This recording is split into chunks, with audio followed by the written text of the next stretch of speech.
सूद खाने वालों, चोरी करने वालों, डकैती डालने वालों, तुम्हें अपने रब के ऊपर भरोसा क्यों नहीं है? मेरा रब तो 40 टन 100 टन का 100 किलो का 100 कुंटल का 1 टन 40 टन मछली को, व्हील मछली को खिलाता है। मेरा रब तो उसको भी भूखा नहीं सुलाता है। तुझे अपने रब के ऊपर भरोसा क्यों नहीं रहा है? तू अपने भाई की मजबूरी का फायदा क्यों उठा रहा है? तू उसको 1 लाख देकर 1,10,000 क्यों ले रहा है? तू उससे 100 रुपए की जगह पर 500 रुपए क्यों ले रहा है? तू कैसा मुसलमान है? तुझे अपने रब के ऊपर भरोसा क्यों नहीं रहा? तुझे अपने रब की, अपने अल्लाह की जात के ऊपर तवक्कुल क्यों नहीं रहा? तो तवक्कुल कर, भरोसा कर। मेरा रब जब उस मछली को भूखा नहीं सोने देता है, तू तो अशरफुल मखलूकात है, तू तो अफजल है, तू तो सबसे बेहतर है, तू तो नमाज पढ़ने वाला और रोजा रखने वाला है, तू अपने रब को अच्छी तरीके से जानता है, तू मुसलमान भी है, ला इलाहा इल्लल्लाह पढ़ता भी है, तू नमाज का भी पाबंद है, फिर तुझे अपने रब के ऊपर भरोसा क्यों नहीं है? तू अपने रब के ऊपर भरोसा कर। अल्लाह कहता मेरे बंदो मेरे ऊपर वैसे ही भरोसा करो जैसे करना चाहिए, तो हम तुम्हें भी वैसे ही रिस्क देंगे, रोजी देंगे, जैसे हम चिड़ियों को देते हैं। वो सुबह उड़ती हैं तो भूखी होती हैं, लेकिन शाम को जब वो जंगलों से अपने घोंसलों में जाती है तो उनका पेट भरा हुआ होता है। हम तुम्हें भूखा उठाएंगे जरूर, लेकिन भूखा सुलाएंगे नहीं। तुम भरोसा तो करो मेरे ऊपर। हम तो मुसलमान हैं, हमें क्यों नहीं देगा? हमारा रब तो वो है, हमारा परवरदिगार तो वो है जो काली रात में, काले जंगल में, काले पहाड़ पर काले रंग की जब चींटी चलती है तो इतनी बुलंदी से वो उस चींटी को भी देखता है। उसके जब पैर के रखने की जो आहट होती है, हमारा रब उस आहट को भी सुन लेता है, उसको भी ग़िज़ा देता है। अल्लाह ने उसको पेट दिया है तो ऐसी नाक भी दी है उस मामूली चींटी को कि हम अपने बगल की, अपने हाथ की चीज को नहीं सूंघ पाएंगे, लेकिन उस चींटी को देखो, उसकी ग़िज़ा 1 मंजिल की दूरी पर रखी है, 2 मंजिल पर रखी हुई है, लेकिन उसकी नाक में अल्लाह ने इतनी स्पिरिट दे दी, इतनी स्ट्रांग बना दी, खुशबू सूंघने की उसको ऐसी शक्ति दे दी कि वो अपना रोजी रिस्क तलाश करने के लिए 2 मंजिल पर चली जाती है। मेरा रब उस चींटी को भी हौसला देता है, उसको भी नाक दिया है, उसको भी रोजी देता है, मछलियों को भी देता है। अरे हम किसको क्या देंगे? हम अपने दोस्तों को दस्तरखान पे बिठाएंगे, खिलाएंगे, लेकिन अपने दुश्मन को हम देखना भी गवारा नहीं करेंगे। शादी मेरे बेटे की है, हम अपने यार दोस्तों को बुलाएंगे, लेकिन अपने दुश्मन को हम नजरअंदाज कर देंगे। मेरे भाइयों, हम दोस्तों को खिलाएंगे, पिलाएंगे, लेकिन दुश्मन को भूल जाएंगे, उसकी तरफ नजर उठाकर भी नहीं देखेंगे।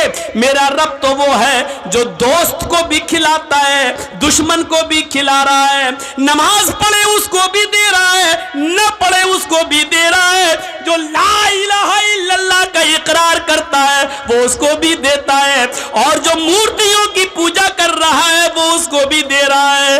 उसकी नजर में खाने और पीने में कोई इम्तियाज नहीं। ओ मेरे बंदो, जब हम काफिरों को दे सकते हैं तो तुम्हें क्यों नहीं दे सकते? तुम तो मेरे करीबी बंदे हो। मेरा रब तो वो है जो दोस्त दुश्मन नहीं, वो सबको देता है। 90 साल के एक बूढ़े को इब्राहिम अलैहिस्सलाम ने दस्तरखान से उठा दिया था, ये कहकर कि तू आग का नाम लेकर खा रहा है, रख, अल्लाह का नाम ले। उसने कहा नहीं लेंगे, आग ही मेरा रब है। भगा दिया उसको। जिब्रील आ गए, अरे इब्राहिम, तुमने आज उस बूढ़े को बुलाया और खाना भी नहीं खिलाया, भगा दिया, जाओ उसको पकड़ के लाओ और खिलाओ। जिब्रील से इब्राहिम अलैहिस्सलाम कहने लगे, अरे वो तो अल्लाह का नाम ही नहीं लेता। कहा इब्राहिम, वो तो 90 साल में पूरी जिंदगी में कभी उसने अपने रब का नाम नहीं लिया। तुम्हारे दस्तरखान पर तो उसने आज अल्लाह का इनकार कर दिया, लेकिन वो तो 90 साल से नाम नहीं लेता। लेकिन तुम्हारा रब 90 साल से उस बूढ़े को खिलाता रहा, उस बूढ़े को पिलाता रहा, उस बूढ़े को रोजी रोटी देता रहा। फिर तुम उस बूढ़े को दस्तरखान से कैसे भगा सकते हो? तुम्हारे रब की रहमत को ये गवारा नहीं है। जाओ बुला कर लाओ, पकड़ के लाओ। बुला के लाया, इब्राहिम अलैहिस्सलाम लाए और उस बूढ़े को खिलाया। कहा लो खाओ। कहा अब क्या हुआ? मैं अल्लाह का नाम नहीं लूंगा। कहा मत लो, मैं आग का नाम लूंगा। लो। अरे अब क्या हुआ? अचानक कैसे बदल गए? फरमाया मेरे रब की रहमत को गवारा नहीं हुआ कि कोई भूखा दस्तरखान से उठ जाए। मेरे रब ने कहा वो तो 90 साल से मेरा नाम नहीं ले रहा है, फिर भी हमने उसको खिलाया पिलाया है। फिर तुम कैसे उठा सकते हो? जब अल्लाह को एतराज नहीं तो तुम्हें कैसी ऑब्जेक्शन, तुम्हें कैसा एतराज? उस बूढ़े ने कहा आपका रब इतना मेहरबान है, फिर मुझे उस रब से जोड़ दो जिसकी रहमत का ये हाल है। मेरे भाइयों, वो बूढ़ा पहले इब्राहिम अलैहिस्सलाम से जुड़ता है, अपने रब से जुड़ता है, उसके बाद खाना खाता है, अल्लाह का नाम लेता है और खाना शुरू कर देता है। मेरे भाइयों, ये रब है जो गैरों को भी खिला रहा है, अपने दुश्मनों को भी खिला रहा है, नाफरमानों को भी खिला रहा है। जब वो खिलाने पिलाने वाला है तो हमें रोजी रोटी की इतनी फिक्र क्यों हो रही? होनी चाहिए, लेकिन इतनी फिक्र नहीं। जब 40 टन गोश्त खाने वाली मछली को खिला रहा है वो, तो हमें 2-4 रोटी के लिए इतनी फिक्र क्यों? इतना उतार चढ़ाव है? क्या होगा? कल कहाँ से खाना आएगा? 1 महीने बाद हम रिटायर हो जाएंगे सरकारी नौकरी से, फिर हमारे बच्चों को कौन देखेगा? हमारी 4 बेटियां हैं, हमारी बेटियों की शादी कैसे होगी? इनके लिए जहेज का इंतजाम। अरे मुआशरे में, समाज के लोगों, जहेज की लानत को खत्म करो। अगर इसको आपने खत्म कर दिया तो बहुत बड़ा एक जिहाद आप जीत जाओगे। हमारे पास खाने को क्या आएगा, लेकिन इलाज हर चीज का है। ओ, उसकी दुकान पे कस्टमर न जाएं कहाँ? तो एक काम करो, शाम को आना, मैं एक तावीज़ बना दूंगा। लिखा। और अक्सर ये वो मौलवी होते हैं जो मुंह में पान भरे रहते हैं, तंबाकू वाला, फू फू अपना लिख देंगे, तावीज़ बना देंगे, फूक फाक कर देंगे, कपड़े में लपेट लो। क्या हुआ? रात के अंधेरे में जब सब सो जाएं तो इस तावीज़ को उसकी दुकान के सामने थोड़ा सा गड्ढा खोद कर गाड़ देना। क्या होगा? जो भी कस्टमर उसकी दुकान पर जाएगा उसका दिल ही नहीं लगेगा, वो लौट के तुम्हारे पास आएगा ही आएगा। है? उसकी दुकान बंद हो जाएगी, तेरी चलेगी। एक छोटा सा सवाल आपसे, क्या अल्लाह के रसूल इसलिए आए थे कि एक की दुकान बंद कर दी जाए और एक की दुकान चलने दी जाए? ईमानदारी के साथ बताओ, दिल पर हाथ रख के बताओ, क्या अल्लाह के रसूल इसलिए आए थे? क्या ऐसी कोई दुआ बताई होगी कि एक की दुकान बंद हो जाए और एक की चले? नहीं। नबी से कम ये तवक्को आप मत रखिए। हाँ, तवक्को रखना है तो ये रखिए कि अल्लाह के रसूल ने ऐसी दुआ जरूर बताई होगी कि आपकी भी दुकान चले और आपकी भी चले, आपके भी घर में चूल्हा जले, इसके भी घर में चूल्हा जले। ऐसी दुआ की उम्मीद तो है, लेकिन ऐसी दुआ की उम्मीद नहीं है जो मौलवी ने दे दी है, उसकी दुकान के सामने गाड़ देना, उसके कस्टमर टूट कर तेरे पास आ जाएंगे। 2 सहाबियों की दुकान है एक बाजार में, एक कस्टमर आता है और एक सहाबी की दुकान पर बैठ जाता है। वहां आवाजें देने का रवाज नहीं था। भाई कस्टमर है, किस्मत है, चाहे तो इसकी दुकान पर आ जाए, चाहे मेरी दुकान पर आ जाए। आवाज नहीं दी जाती थी। अच्छा, हो सकता है थोड़ा सा भूल हो गई होगी। 1 टन 10 कुंटल को बोलते हैं। चलिए, अब भाई हम लोग अंग्रेजी स्कूल में तो पढ़े नहीं हैं, मैथमेटिक्स इतनी हमारी मजबूत नहीं है, गलती हो तो सुनिए।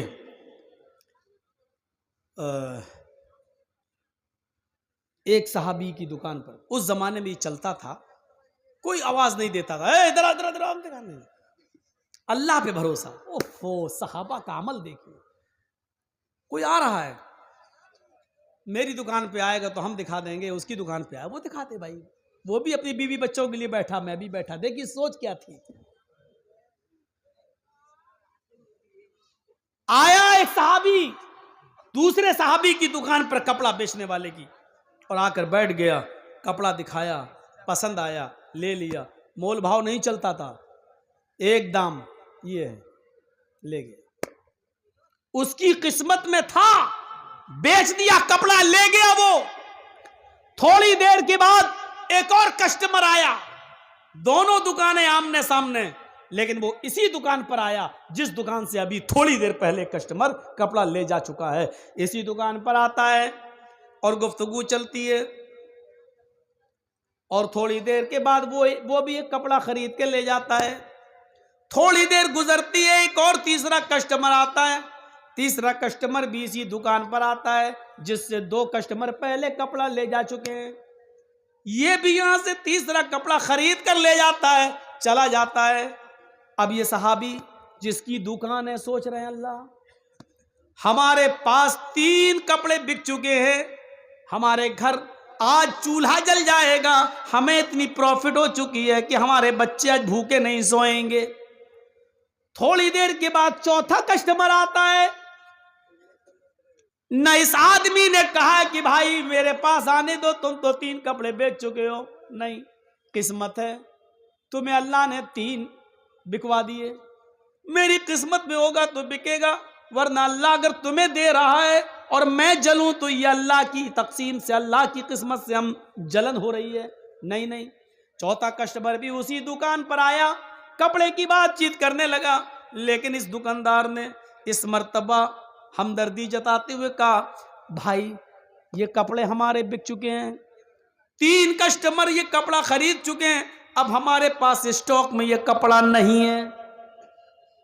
आपको इसी किस्म का कपड़ा और इससे भी अच्छा कपड़ा अगर खरीदना है तो मेरे पड़ोस में मेरे भाई की दुकान पर चले जाओ, इससे अच्छा कपड़ा आपको वहां मिल जाएगा, मेरे पास स्टॉक में खत्म हो गया।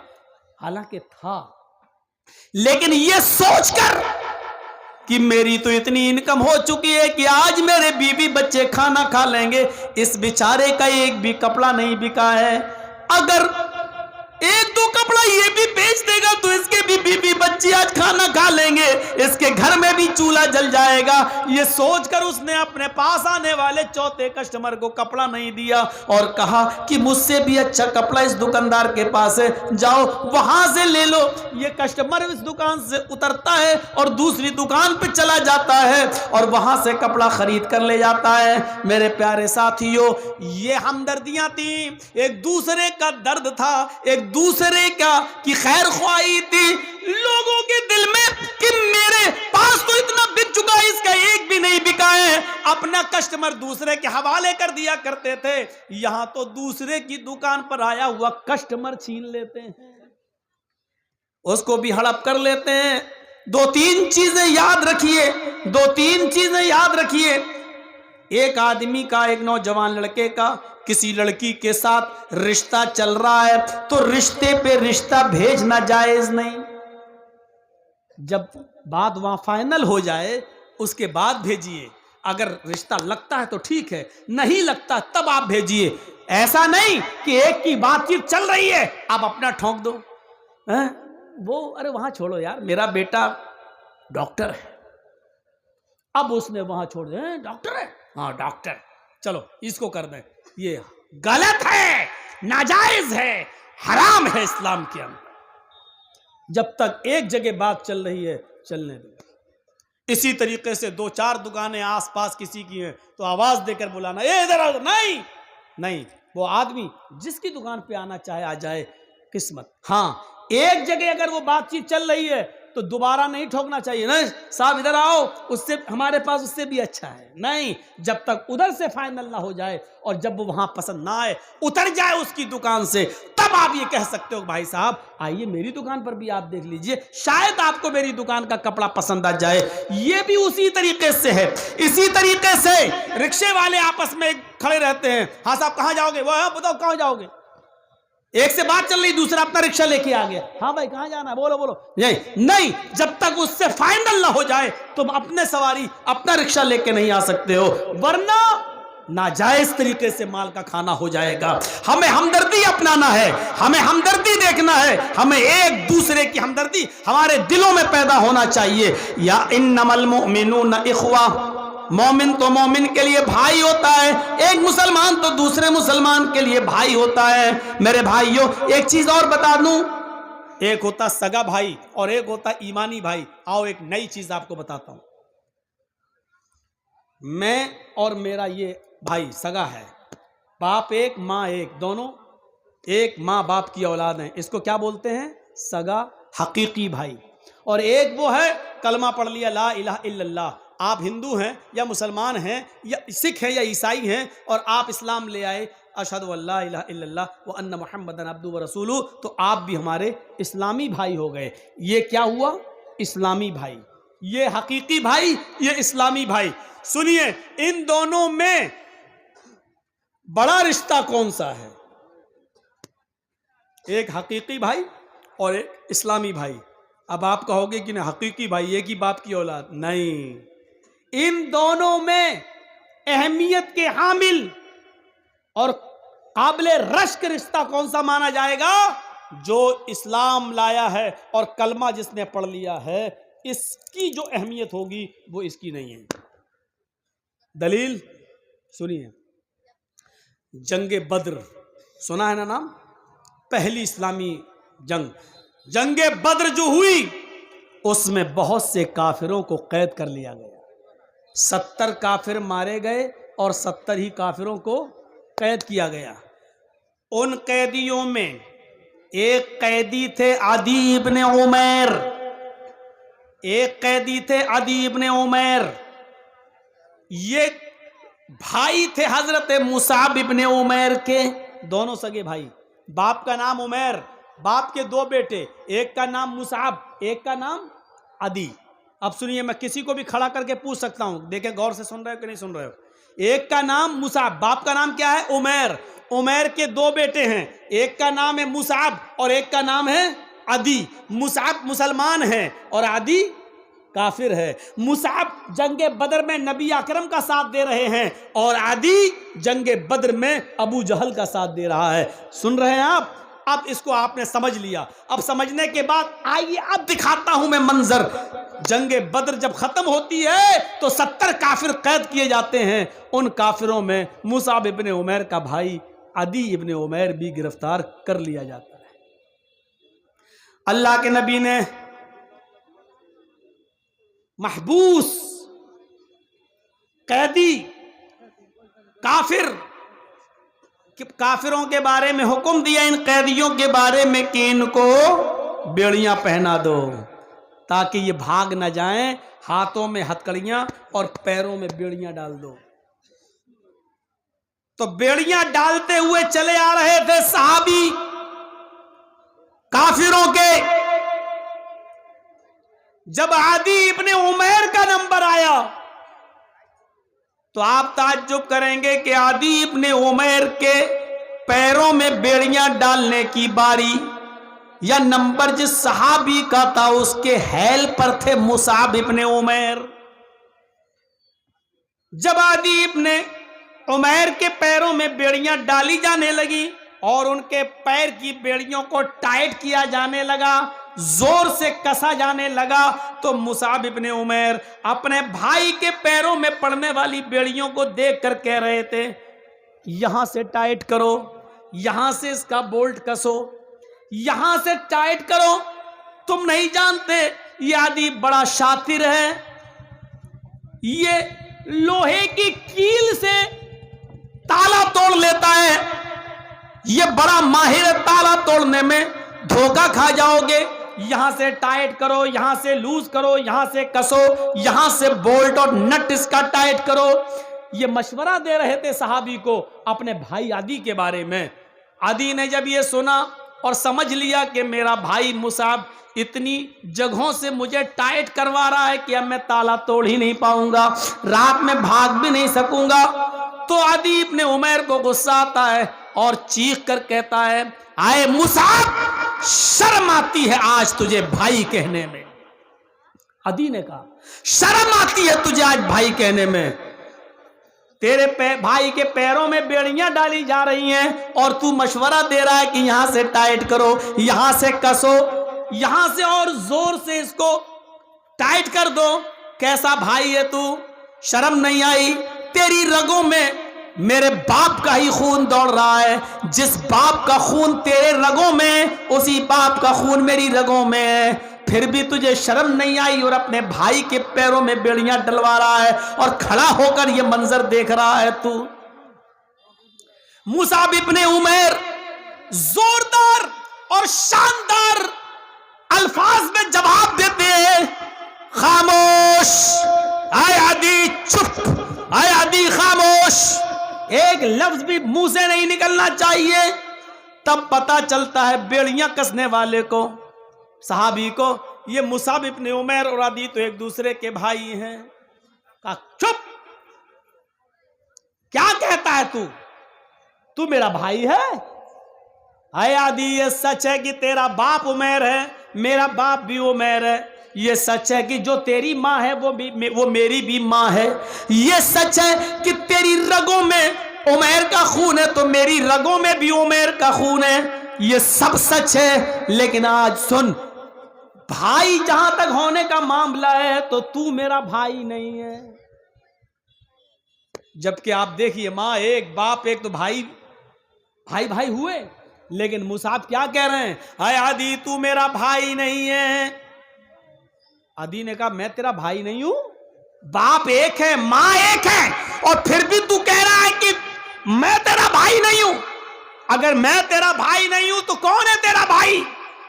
हजरत मुसाब इब्ने उमैर कहते हैं मेरा भाई वो है जो तेरे पैरों में बेड़ियां डाल रहा है। यानी जो नबी का सहाबी तेरे पैरों में बेड़ियां डाल रहे हैं और उसको कस रहे हैं, मेरा भाई वो है। इसलिए वो मेरा भाई है क्योंकि उसने कलमा पढ़ा है, अशहदु अल्ला इलाहा इल्लल्लाह व अशहदु अन्ना मुहम्मदन अब्दुहु व रसूलुहु। इस कलमे की बुनियाद पर जो उस भाई का मकाम मेरे दिल में, वो तेरा नहीं है। इसलिए कि तेरी रगों में सिर्फ मेरे बाप का खून दौड़ रहा है लेकिन ईमान नहीं है, और मेरे भाई की रगों में अगरचे मेरे बाप का खून नहीं है लेकिन इस्लाम गर्दिश कर रहा है, ईमान गर्दिश कर रहा है। इस्लाम लाने के बाद, ईमान लाने के बाद जो अहमियत मेरी इस सहाबी की मेरे दिल में है, वो तेरी अहमियत मेरे दिल में नहीं है।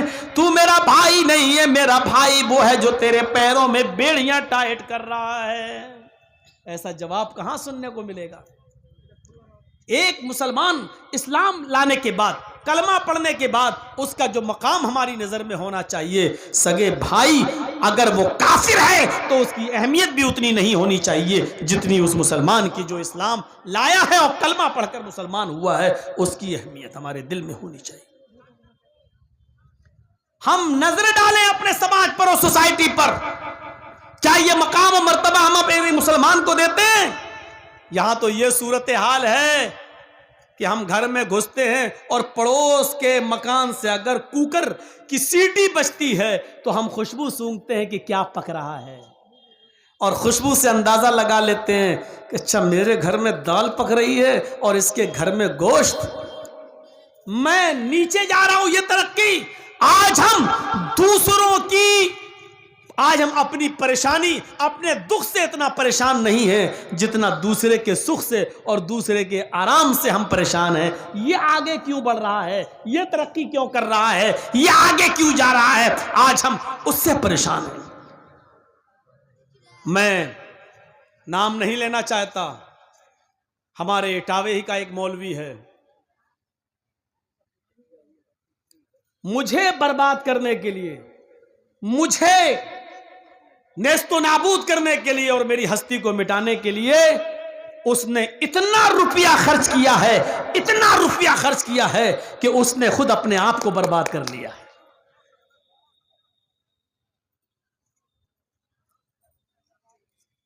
उंगली से लेकर, एड़ी से लेकर चोटी तक का जोर लगा दिया है उसने। आज ये सूरत हाल है कि वो इटावा छोड़कर किसी दूसरी जगह नहीं जाता है, डरता है कहीं ऐसा ना हो कि जर्जीस के चाहने वाले कहीं मुझ पर हमला ना कर दें, कहीं मेरे ऊपर आक्रमण ना कर दें। ये सूरत हाल हो चुकी है उसकी। लेकिन याद रखिए, कोई किसी को बर्बाद कर देने से बर्बाद नहीं होता है। जो आदमी किसी का पीछा कर रहा है उसको बर्बाद करने के लिए, वो ये सोच ले कि हम जिसके पीछे भाग रहे हैं उससे ज्यादा हम थक रहे हैं। मसलन हम आपको पकड़ना चाहते हैं, आप भाग रहे हैं, तो हम आपसे भी तेज भागेंगे तभी आपको पकड़ पाएंगे।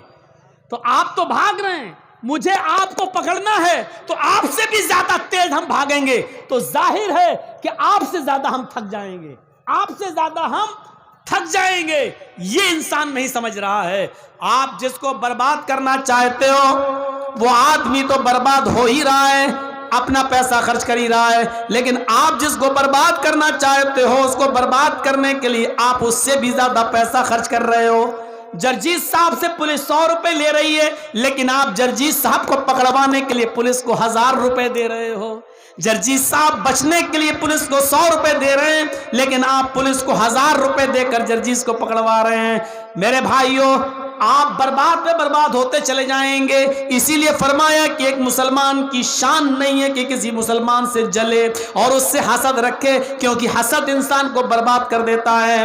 हमारी हालत ऐसी हो गई है, जमीन पर एक छुरी पड़ी हुई है, छुरी जिससे आप बकरी को ज़िबा करते हैं।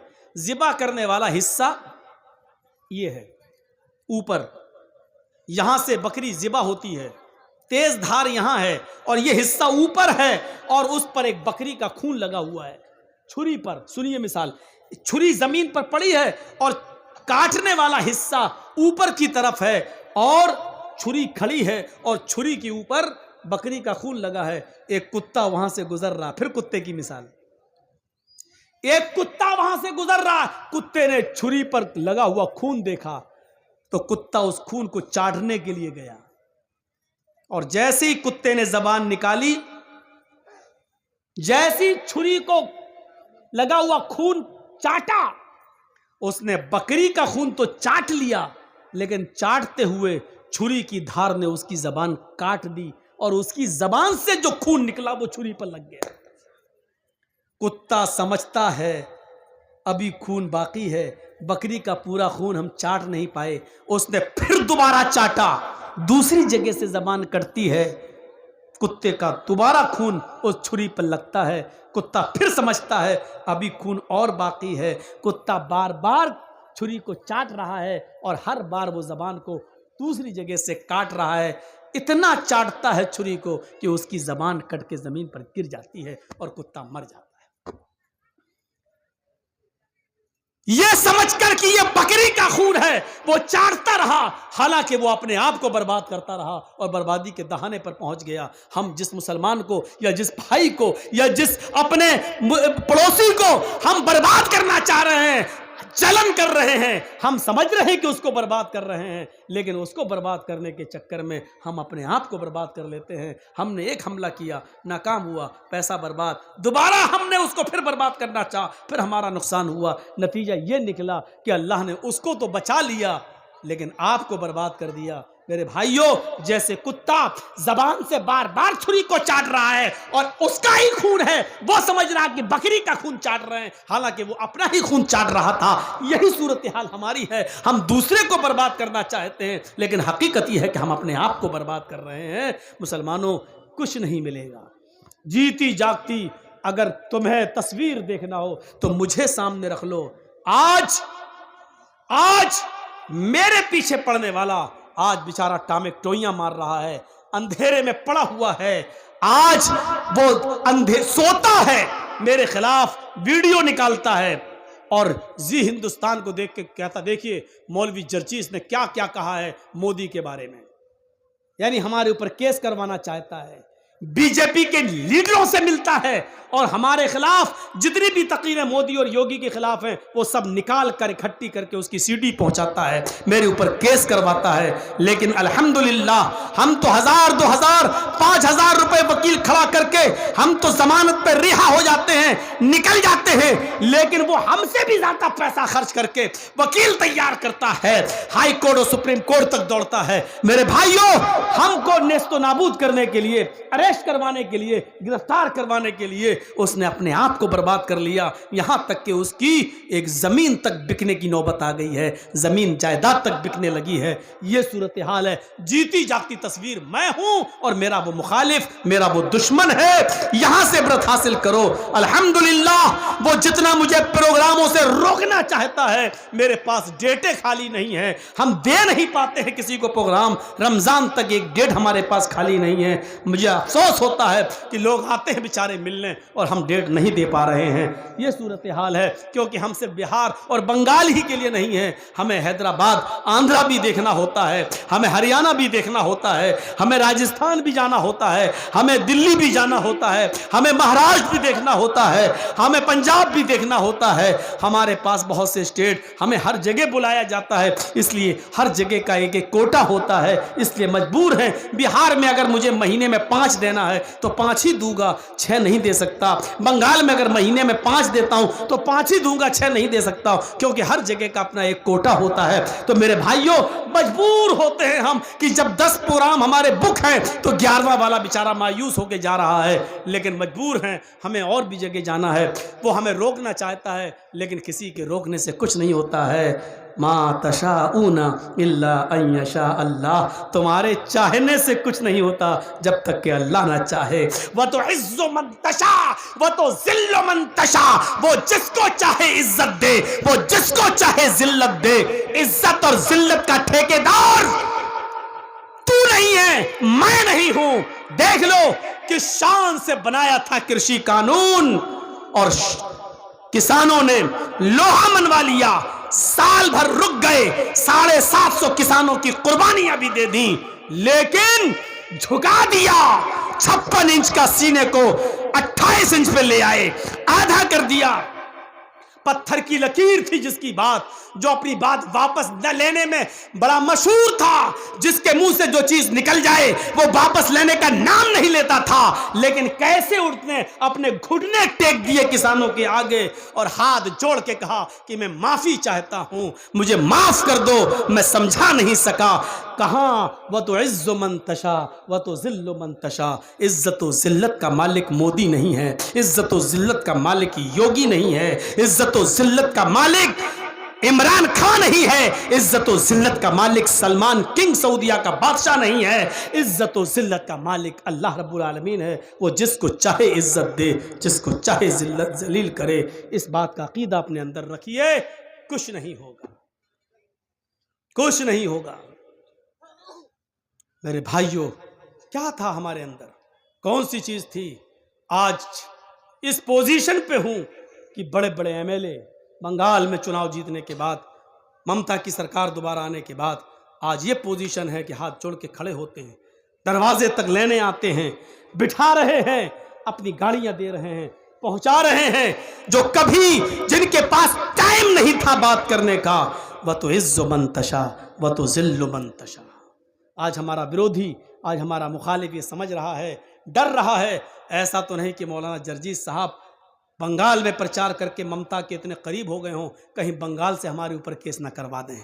और जिस तरीके से हम उनको यूपी की जेल में भेजते हैं, कहीं ये मौलवी जर्जीस हमें बंगाल की जेल में ना भेज दे। नींद नहीं आती है उसको, ये लाइव प्रोग्राम यहाँ चल रहा है, वो अपनी आंखों से देख रहा होगा। उसको जब तक वो मुझे सुन नहीं लेता है, चैन नहीं मिलता है उसको। वो उसको हो सकता है जैसे आजकल के नेताओं के सपने में आतंकवादी आते हैं, ऐसे ही इस मौलवी के सपने में मौलवी जर्जीस आता है। ये यूट्यूब तलाश कर करके तकरीरें निकालता रहता है और फिर उसमें मसाला लगाकर वो कोर्ट में पेश करता, देखो जर्जीस ये बोले, देखो जर्जीस ये बोले। अल्लाह का शुक्र है, जो कुछ बोले बिहार बोले, मुकदमा बिहार में होगा ना, जो कुछ बोले बंगाल में बोले, मुकदमा बंगाल में होगा ना, तो बंगाल में कौन मुकदमा कर रहा है? बंगाल में भी मुकदमा होने लगे मेरे ऊपर, तो इसीलिए हमने ममता दीदी का प्रचार किया था क्या? इसीलिए तो प्रचार किया था ताकि हम अपनी बात, इस्लाम की बात, कुरान की बात, हदीस की बात डंके की चोट पे कह सके और हमारा कुछ नहीं हो। इसीलिए तो हमने किया था। अल्हम्दुलिल्लाह आज खुल के बोलता हूं, डंके की चोट पे बोलता हूं, पूरी आज़ादी के साथ बोलता हूं। और तकरीर ख़त्म करने के बाद पुलिस वाले सैल्यूट मारते हैं, साहब नहीं नहीं सही बोले, ठीक बोले। हाँ थोड़ा सा डर है अभी 5-6 महीने, यूपी में नहीं बोल रहा हूँ। बड़ी गंदी सियासत है यूपी में। हमारे पास महाराज जी के आदमी आते हैं, महाराज जी समझ गए ना, ज़्यादा और कुछ नहीं बोलूँगा, ना तो हमारा विरोधी सुन रहा होगा निकाल लेगा। महाराज जी के आदमी आए, कहते हैं कि मौलाना साहब आप हमारी पार्टी में आ जाओ। मैंने कहा मैं अपनी खबर नहीं खो दूंगा। बोले अगर हमारी पार्टी में नहीं आ सकते हैं तो उधर चले जाओ, आपकी मुसलमानों की एक पार्टी है, समझ गए ना, उसका भी नाम नहीं लूँगा, आप समझ जाओ। तो हमने कहा भाई मैं उधर जाऊं या ना जाऊं, आपको इससे क्या फर्क पड़ता है? भाई आपकी पार्टी में हम नहीं आ सकते हैं, लेकिन हम कहीं भी जाएं। कहीं भी नहीं। आप अखिलेश के साथ गए तो हम मुकदमे हो जाएंगे आपके ऊपर, मायावती के साथ गए या कांग्रेस के साथ गए तो आपके ऊपर मुकदमे हो जाएंगे। मौलाना कलीमुद्दीन को गिरफ्तार किया गया ना, आपको भी अंदर कर दिया जाएगा। हमने कहा जुर्म क्या है मेरा? कहा जुर्म करता कौन है? आपके ऊपर केस इतने लाद देंगे, ये साबित करो कोर्ट में हम मुजरिम नहीं है, 10 साल आपको लग जाएंगे। 10 साल के बाद कोर्ट कह देगी बाइज्जत बरी, 10 साल में तो हमारा काम हो जाएगा। आप अंदाजा लगा रहे हैं आप? ये हालत है। अब इस प्रेशर में और इस दबाव में बताओ मैं यूपी में क्या बोलूंगा? हमें इसी चीज की आजादी चाहिए थी जो अल्हम्दुलिल्लाह मुझे बंगाल के अंदर मिली, और मुसलमानों ने वहां गलती नहीं की, वरना गलती तो बहुत करने की कोशिश की गई, करवाने की कोशिश की गई। एक साहब उठे थे, वो कौन से थे, क्या नाम था उनका, फुरफरा शरीफ वाले, देखा ना, अब नाम नहीं लूंगा, वैसे इतना समझ, उठे, कितना गेम खराब करने वाले थे वो बेचारे।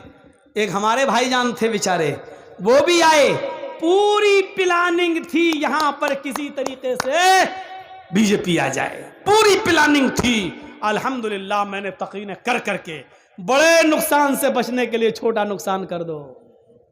डिलीवरी हो रही है बीवी की, माँ या बच्चे में से किसी एक को बचाया जा सकता है, माँ को बीवी को बचा लो। बच्चा अगर मर रहा है तो जाने दो, बीवी रहेगी तो बच्चे और भी आ जाएंगे।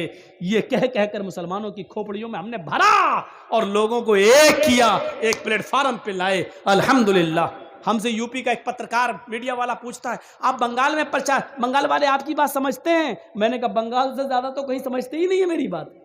हमने कहा यूपी में लोगों की समझ में नहीं आ रहा है, बंगाल में एक तकरीर की सारा मुसलमान एक हो गया, सारा मुसलमान एक हो गया। अब बताओ बंगाल में ज्यादा समझते हैं कि यहां ज्यादा समझ रहे हैं? कहा यूपी में किसका करोगे? मैंने कहा भैया मैं किसी का नहीं कर रहा हूं, जिसका करना चाह रहा था तो धमकी आ गई, या तो इधर करो या उधर करो, इधर आओ या उधर आओ। अब ये सोचने की चीज है कि हम इनके साथ तो आ नहीं सकते क्योंकि बीजेपी है, बीजेपी पे तो हम जा नहीं सकते, तो डायरेक्ट उधर जाओ, आपके ऊपर कोई केस नहीं होगा, जितना गाली देना हो दे दो, कुछ नहीं होगा। मैंने कहा ये क्या बात रही? बोला बस आप वहां चले जाओगे हमें फायदा होगा। ये कौन कह रहा है? महाराज जी के आदमी हमारे पास आकर कह रहे हैं। मेरे भाइयों, मेरे दिमाग में भैंस का गोबर नहीं भरा है, इतनी समझदारी है मेरे अंदर कि मेरे पास ये चीजें और खबरें क्यों पहुंचाई जा रही हैं, और ऐसा करके तुम कौन सा गेम खेलना चाहते हो। मेरे पास भैंस का गोबर नहीं है मेरे दिमाग में, इतनी अकल मैं भी रखता हूं। कुछ लोग जो उस पार्टी से जुड़े होंगे उनको बुरा लगेगा, बहुत ही क्षमा और माफी के साथ मैं ये बात कह रहा हूं, बुरा नहीं लगना चाहिए आपको। जिसकी ऊपर बीतती है वो जानता है, और जिसको धमकी मिलती है वो जानता है। कितना मैंने सोचा था कि आप लोग बैठिए, माइक चल रहा है, बैठे रहिएगा थोड़ा सा। आप लोग अपने ट्यूबलाइट जला लीजिए या मोबाइल जला लीजिए, थोड़ा सा जला लीजिए। तो मेरे भाइयों कोई नहीं उठेगा, 10 मिनट आप और बैठ जाइए बस।